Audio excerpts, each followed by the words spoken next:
Hey, it's Julian with Manning Auto.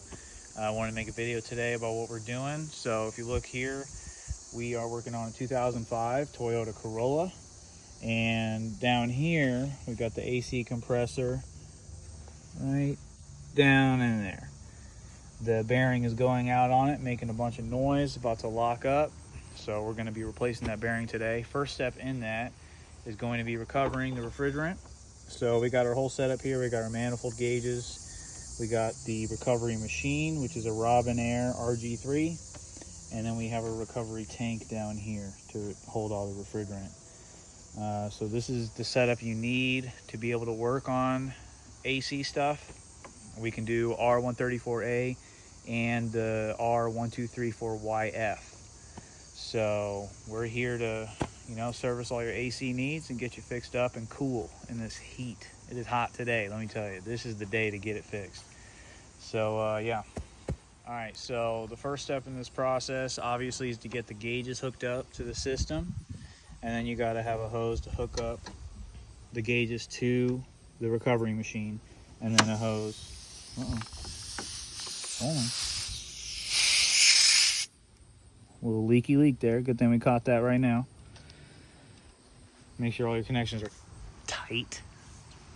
Now you get a hose to hook up to the recovery machine, and we're good. So we got both of these open. These are fully open, so it's pressurized up until this point. So now we're going to turn the machine on, and then we're going to turn it to vapor so that it pulls all of the refrigerant out of the system. And then once we see pressure build here, we're going to open this side, and then it will allow the refrigerant to go into the tank. So let's go ahead and start.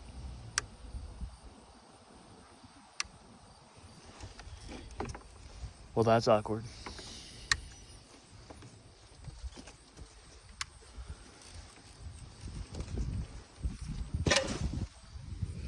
All right, so we got the power hooked up now. We're going to go ahead and start.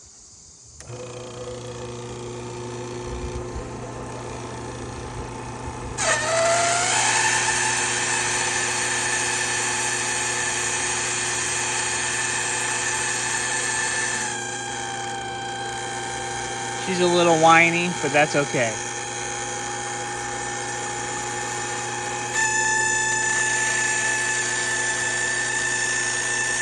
As you can see here, you can see the refrigerant in the sight glass. If you go up real close to it, that's all the refrigerant coming out of the system.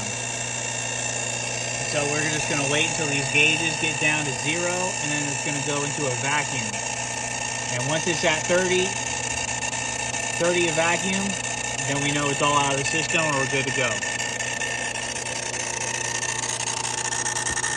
All right, so we pretty much got all the refrigerant out of the system. It was about as close as to 30 we can get with this machine. We can get it to 30 with the vacuum pump, which we'll do that before we fill it because we don't want any air in there. But with the gauges looking like this, we know that all the refrigerant is out, so it's safe to go ahead and open the system. So we'll go ahead and close these. And we'll turn them off. And then we'll go ahead and close these as well.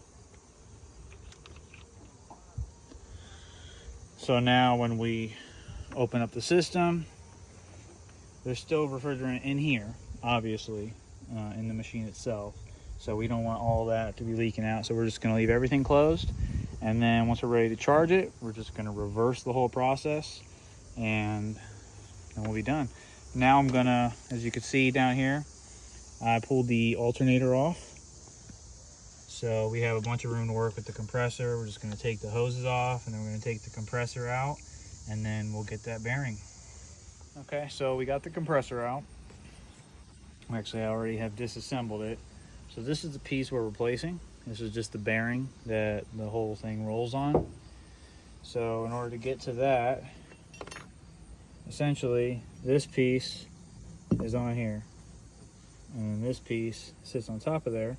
You just take a bolt out, you can pop that right off. There's a little spacer in there you don't want to lose, that little piece. And then there was a snap ring. This was down in there, and then a snap ring was holding it onto there. So pull the snap ring off, and we could hammer this thing off, which is the pulley. And then we just had to use a big enough socket to hammer this bearing out. You can tell it is definitely bad. It's not all the way bad, but I can tell it is going bad just by the feel of it. This is a new one, so we're just gonna clean this up a little bit as much as we can. We're gonna tap that back in, reassemble, and then we'll go back together. All right, so we got the compressor put back together, and we got it all back installed. And if you hear it, sounds pretty normal.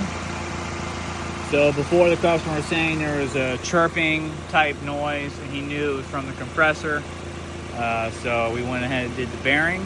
Noise is gone, and we're all good. Thanks for watching.